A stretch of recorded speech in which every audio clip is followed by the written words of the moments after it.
കേരളത്തിൽ നിന്ന് വിളിച്ചോടി ബാംഗ്ലൂർ രജിസ്റ്റർ ചെയ്ത ഒരു കമ്പനിയുടെ പേരിലാണ് അവിടെ കൊണ്ട് ഈ കേസ് റദ്ദാക്കാനുള്ള ഹർജി നൽകിയത്. യഥാർത്ഥത്തിൽ അതേ ഹർജി തന്നെയാണ് KSIDC കൊണ്ട് കേരള ഹൈക്കോടതിയിൽ നൽകിയത്. അപ്പോൾ അതിനെ ഇവിടെ കേരള ഹൈക്കോടതിയിൽ KSIDC ഹർജി തള്ളിയപ്പോൾ, അല്ലെങ്കിൽ അവരുടെ ഇൻട്രീം പ്രയർ കോടതി അക്സെപ്റ്റ് ചെയ്യാതെ വന്നപ്പോൾ അതിനെതിരെയാണ് ഇപ്പോൾ അതേ കേസ് തന്നെയാണ് പേര് മാത്രം മാറ്റി KSIDC നിന്ന് മാറ്റി എക്സോലോജിക്ക് എന്നാക്കി കർണാടകയിൽ ഫയൽ ചെയ്തിട്ടുള്ളത്. തീർച്ചയായിട്ടും അത് ഗവൺമെൻറ്റിനുള്ള തിരിച്ചടിയാണ്, മുഖ്യമന്ത്രിക്കുള്ള തിരിച്ചടിയാണ്, വീണ വിജയനുള്ള തിരിച്ചടിയാണ്. ഇനിയെങ്കിലും ഇതിൻ്റെ ഗൗരവം മനസ്സിലാക്കി ബഹുമാനപ്പെട്ട മുഖ്യമന്ത്രി തൽസ്ഥാനം ഒഴിഞ്ഞ് അന്വേഷണം നേരിടാൻ തയ്യാറാകണം എന്ന് അഭ്യർത്ഥിക്കുന്നു. തീർച്ചയായിട്ടും ഇതൊരു കോർപ്പറേറ്റ് ഫ്രോഡാണ്. ഇതിപ്പോൾ നമുക്കിവിടെ വിജിലൻസിനെ കുറിച്ച് അന്വേഷിക്കാൻ കഴിയുന്ന കാര്യമല്ല, കാരണം അത് മുഖ്യമന്ത്രിയുടെ കീഴിലുള്ള ഒരു ഡിപ്പാർട്ട്മെൻറ്റാണ്.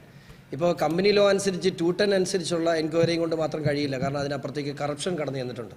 Minerals act, mines and minerals act കടന്നു വന്നിട്ടുണ്ട്. അറ്റോമിക് എനർജി ആക്ട് അനുസരിച്ചുള്ള കുറ്റങ്ങൾ ചെയ്തിട്ടുണ്ട്. അതുപോലെ കറപ്ഷൻ അനുസരിച്ചുള്ള കുറ്റങ്ങൾ ചെയ്തിട്ടുണ്ട്. ഇതൊക്കെ സമഗ്രമായ വിവിധ ഏജൻസികളെ ഏകോപിപ്പിച്ചുകൊണ്ടുള്ള ഒരു അന്വേഷണം മാത്രമേ നടക്കുള്ളൂ. അത്തരത്തിലുള്ള ഏജൻസി എന്ന് പറയുന്നത് SFIO മാത്രമാണ്. അതുകൊണ്ടാണ് SFIOയെ നമ്മൾ SFI അന്വേഷണം ആവശ്യപ്പെട്ടതും SFI അന്വേഷണം അംഗീകരിച്ചതും. ഞാൻ NDAയിൽ പോകുന്നത്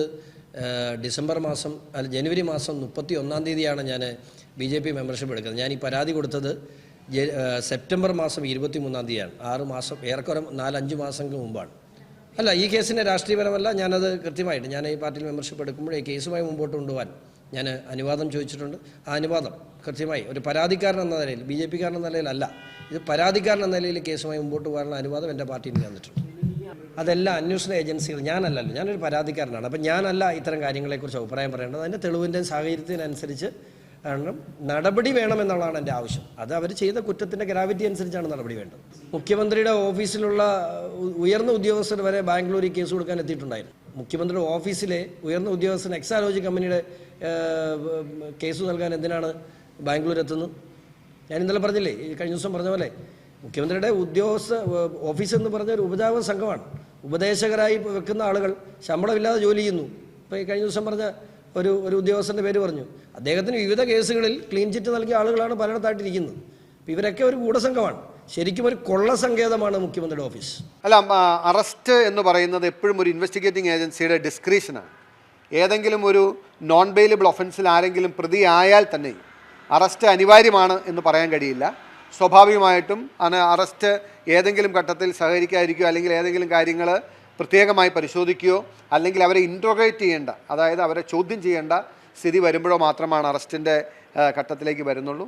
അറസ്റ്റ് ഇമ്മീഡിയറ്റ് ആയിട്ട് ഉണ്ടായിക്കൊള്ളുന്നില്ല, ഉണ്ടാകാൻ പാടില്ലായില്ല. കാരണം ഇതിൻ്റെ ക്രമക്കേടുകളുടെ വ്യാപ്തി എന്തുമാത്രമാണ് എന്ന് നമുക്കറിയില്ല. അതനുസരിച്ചാണ് എവിടെ വരെ പടർന്ന് പന്തലിച്ച് കിടക്കുന്നു. ഇനി അതല്ല, ഇപ്പോൾ ഈ ഏറ്റവും അവസാനമായി വന്നിട്ടുള്ള ചില കാര്യങ്ങൾ ചേർത്ത് വെച്ച് പറയുമ്പോൾ ഈ അന്വേഷണത്തിൻ്റെ ഭാഗമായിട്ടുള്ള പ്രതിസ്ഥാനത്തുള്ള വ്യക്തി രാജ്യം വിട്ടു പോകാൻ സാധ്യതയുണ്ടോ? അങ്ങനെ എന്തെങ്കിലും സാധ്യതകളൊക്കെ കാണുന്നുണ്ടെങ്കിൽ ഒരുപക്ഷെ അന്വേഷണ ഏജൻസി അറസ്റ്റിലേക്ക് നീങ്ങിയേക്കാം. ആ നിലയ്ക്കുള്ള സാഹചര്യവും പശ്ചാത്തലവും ഒക്കെ ഉണ്ടോ എന്നും കൂടി അവർ പരിശോധിക്കും.